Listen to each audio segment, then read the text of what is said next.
Hey everyone, Sarah Allison here, the Nurturing Coach. I hope you are all well. Today I want to talk to you about self-talk. And we all do this. It's part of how we communicate and we share ideas within our own heads.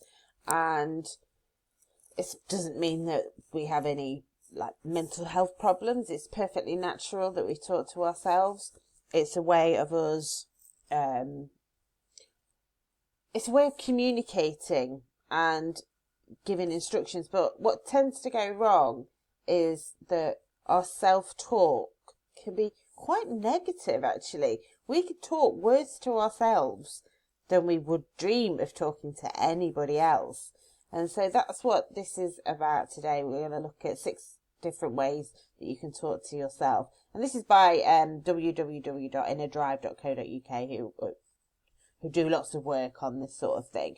But first off, I just wanted to explain to you that we have our normal mind, our conscious mind, that we make decisions and everything, but we have an unconscious mind that actually it's not just responsible for the bodily things like breathing. We don't think about that. It just happens because we know we've got to do that. Our unconscious mind takes control of that. Knowing how to walk, again, it's not something we have to go through every time unless we've had an accident.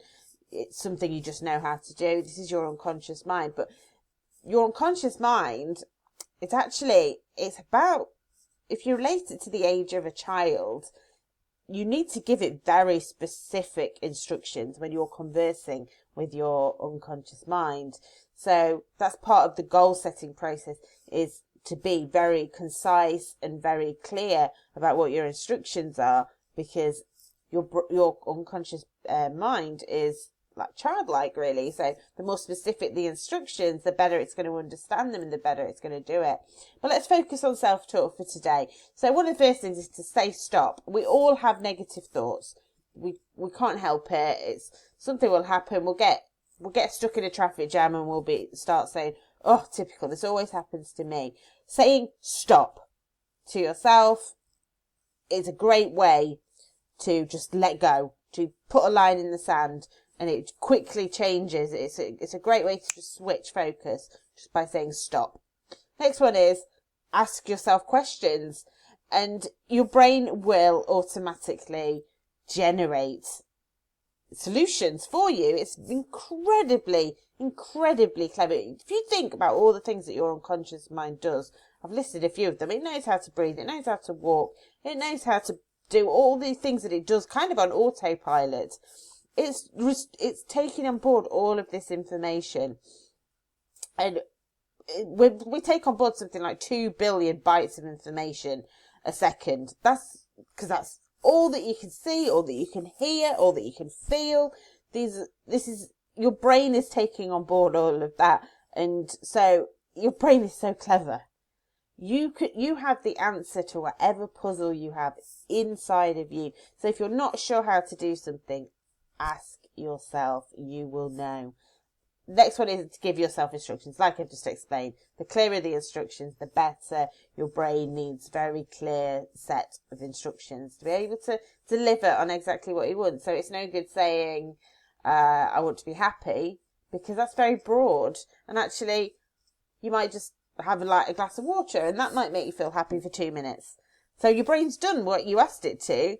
But if you're being specific, say, I want to be in a loving, caring relationship. I want to have regular income going into my bank. You need to be specific. So anyway, next one is energizing language. And this is all about the words that you use.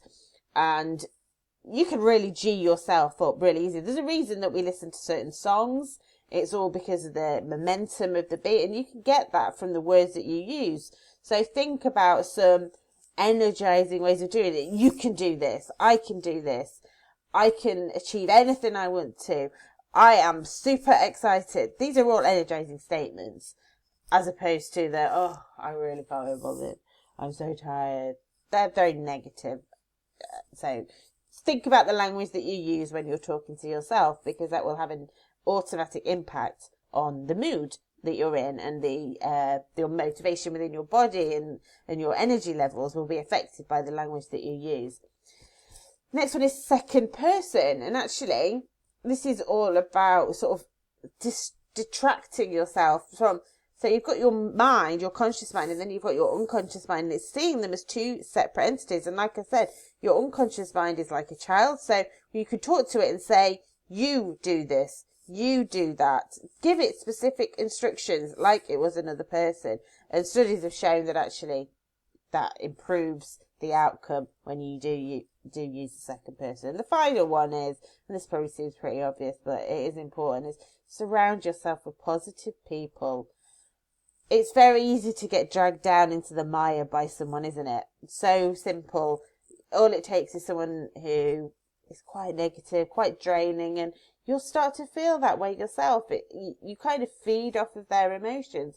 So by staying around positive people, positive, energized people, then you're more likely to stay positive and energized yourself. I hope you found this all useful. If you do want to get in touch, do send me a message. Don't forget to like, comment and subscribe. Really appreciate all your support. Take care, everyone. Have a great rest of the day.